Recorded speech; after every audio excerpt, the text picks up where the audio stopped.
لنكمل كلام الشيخ ابن عثيمين رحمه الله حول الإنكار العلني على السلطان في غيبته.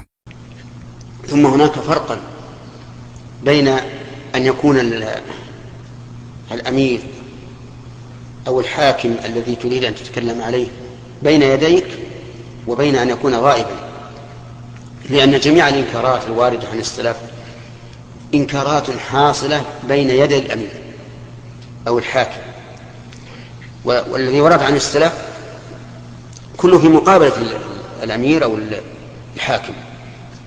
يقول الشيخ ابن عثيمين رحمه الله أن كل إنكارات الصحابة والسلف على الحاكم أو الأمراء كانت في حضرتهم ولم تكن في غيبتهم، والصعافقة ومرجئة السلاطين لأنهم مقلدة لا عقول لهم، مثل ما قال الشيخ الألباني رحمه الله في كلامه على المقلدون أنهم عطلوا العقل ورضوا بإتباع غيرهم وسلموا لهم تسليما.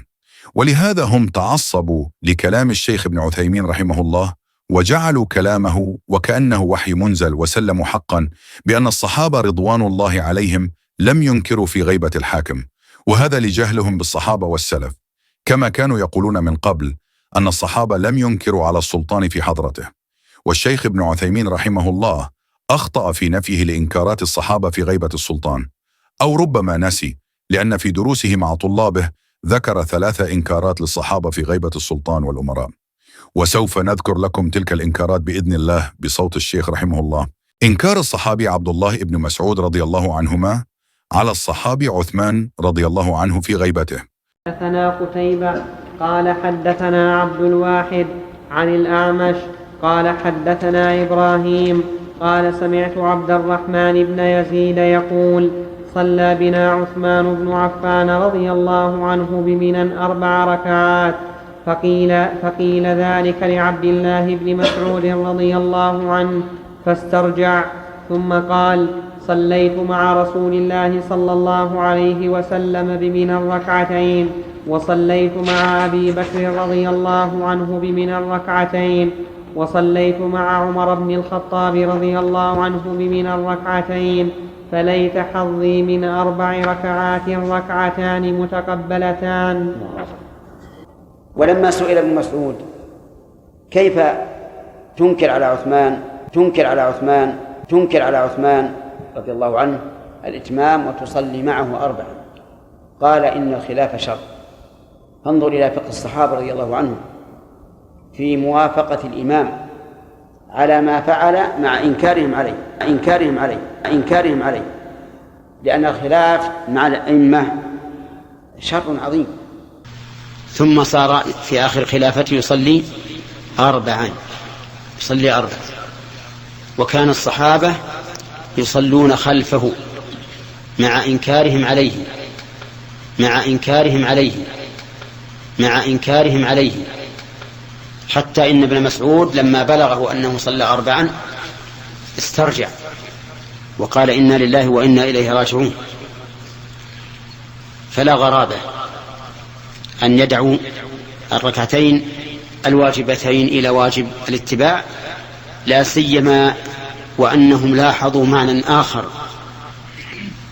وهو الخلاف بين الناس وبين خليفتهم. ولهذا لما سئل ابن مسعود رضي الله عنه كيف تصلي مع عثمان 4 يعني وأنت تنكر عليه قال الخلاف شر. وقال أيضا شيخ الإسلام ابن تيمية في كتاب مجموع الفتاوى لشيخ الإسلام تقي الدين أحمد بن تيمية الحرني الجزء 22 الصفحة 239، قال شيخ الإسلام: وكما أنكر ابن مسعود على عثمان إتمام الصلاة في السفر ثم صلى خلفه متما، وقال الخلاف شر. وأيضا قال شيخ الإسلام في زمانه العلامة ابن حجر العسقلاني في كتاب انتقاض الاعتراض في الرد على العيني في شرح البخاري تأليف شيخ الإسلام الإمام العلامة الحافظ قاضي القضاة أبي الفضل أحمد بن علي بن حجر العسقلاني الجزء الأول الصفحة رقم 422 من أبواب التقصير من 190 باب الصلاة بمنى. وأما قول ابن مسعود الخلاف شر فلو لم يكن القصر عنده واجبا لما استرجع ولما أنكر قوله: صليت مع رسول الله صلى الله عليه وسلم بمنى ركعتين. وقال أيضا الشيخ الألباني رحمه الله في سلسلة الأحاديث الصحيحة وشيء من فقهها وفوائدها، محمد ناصر الدين الألباني، المجلد 6، القسم الأول، الصفحة رقم 388. قال الشيخ الألباني: منهم عبد الله بن مسعود الذي يتبنى الحنفية غالب أقواله، فإنه مع كونه كان ينكر على عثمان إتمامه الصلاة في منى ويعيب ذلك عليه كما في الصحيحين، فإنه مع ذلك صلى 4 كما في سنن أبي داود 1960 والبيهقي 3/144 من طريق معاوية بن قرة عن أشياخ أن عبد الله صلى 4، فقيل له: عبت على عثمان ثم صليت 4؟ قال: الخلاف شره. وكل كلام العلماء هذا. والصعافقة قالوا أن ابن مسعود رضي الله عنه لم ينكر على عثمان في غيبته، يزعمون أنه لا يوجد من قال أن الإنكار كان في غيبته، وهذا من جهلهم وغبائهم.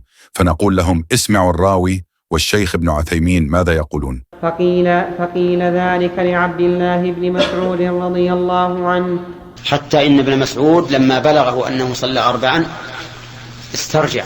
فهل قول الراوي فقيل لابن مسعود تدل على أنه حاضر أمام عثمان وهو يصلي ثم استرجع؟ وقول الراوي من قراءة الشيخ ابن عثيمين رحمه الله فبلغه تدل على الحضور عند عثمان. إذن أنتم أجهل بكلام العرب في المعجم الوسيط الطبعة 5: أبلغه الشيء وإليه، أوصله إليه. ولكي نثبت لكم كذب وتلاعب الصعافقة والمرجئة بالنصوص والأدلة وتحريف المعاني حسب هواهم، فاسمعوا إلى هذا الصعفوق المتعالم ورأيه في إنكارات الصحابة رضوان الله عليهم. لكن الحقيقة أن ما اسمه إنكار الصحابة لا يخرج عن كونه خلافات فقهية أو يدخل في باب عدم طاعة الأمير في معصية، وسوف أعرض لكم أدلتهم. وأيضا ما اسمه إنكار ابن مسعود على عثمان، فعثمان رضي الله عنه لم يفعل منكرا حين صلى 4 ركعات بمنى، فبقولهم أن هذه إنكارات فقد حرموا ما أحله الله وما ثبت في السنة الصحيحة وجعلوها منكرات. فلكي يجيزوا الإنكار في غيبة الحاكم حرموا ما أحل الله، فأحلوا حراما وحرموا حلالا.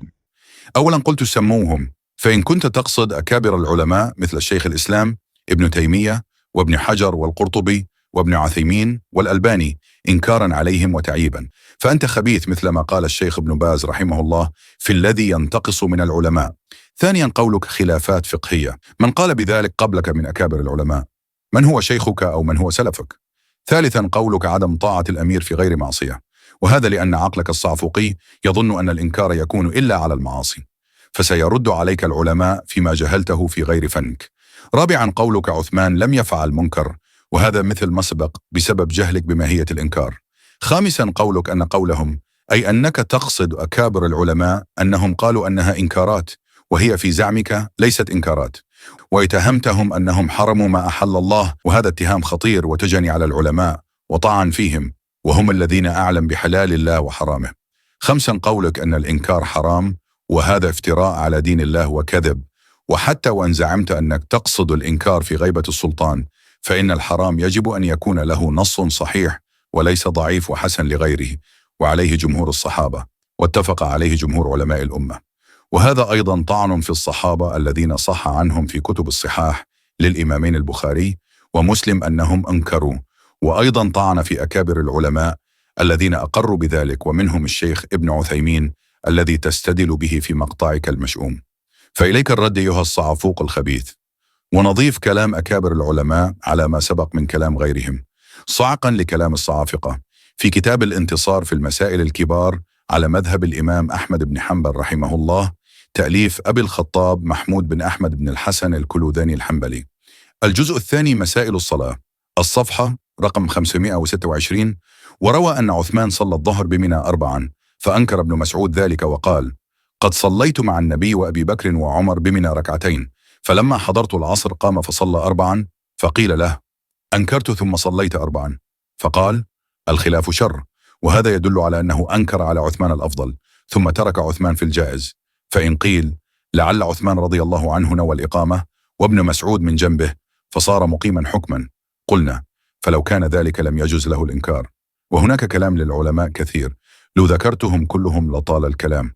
وبالنسبة لعدم فهمك لماذا أنكر ابن مسعود رضي الله عنهما فسنجيبك ونجيب غيرك. ففي كتاب فتح المالكي بتبويب التمهيد لأبي عبد البر على موطأ الإمام مالك، الجزء الثالث الصفحة رقم 141، قال أبو عمر أي قال ابن عبد البر: فهذا يدلك على أن القصر عند ابن مسعود ليس بفرض، وإنما أنكر لمخالفة الأفضل عنده، لأن الأفضل اتباع السنة، ثم رأى إمامة الإمام فيما أبيح له أولى من إتيان الأفضل في القصر، لأن مخالفة الأئمة لا تجوز إلا فيما لا يحل، وأما فيما أبيح فلا يجوز فيه مخالفة الأئمة. إذا حملهم على ذلك الاجتهاد، ولعل عثمان ذهب إلى أن اختيار رسول الله صلى الله عليه وسلم في سفره القصر كان لأنه أيسر على أمته فاختاره لذلك. فهل فهمت يا صعفوق أن الإنكار كان على مخالفة السنة وإن كان اجتهاد عثمان مباحا؟ وهناك كتب كثيرة وكلام طويل لعلماء كبار لو عرضناها لطال الكلام في هذه المسألة.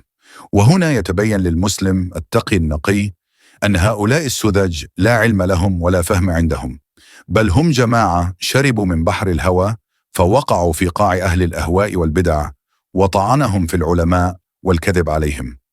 ونتوقف هنا إن شاء الله، ثم نكمل مع الأثر الثاني لصحابي آخر.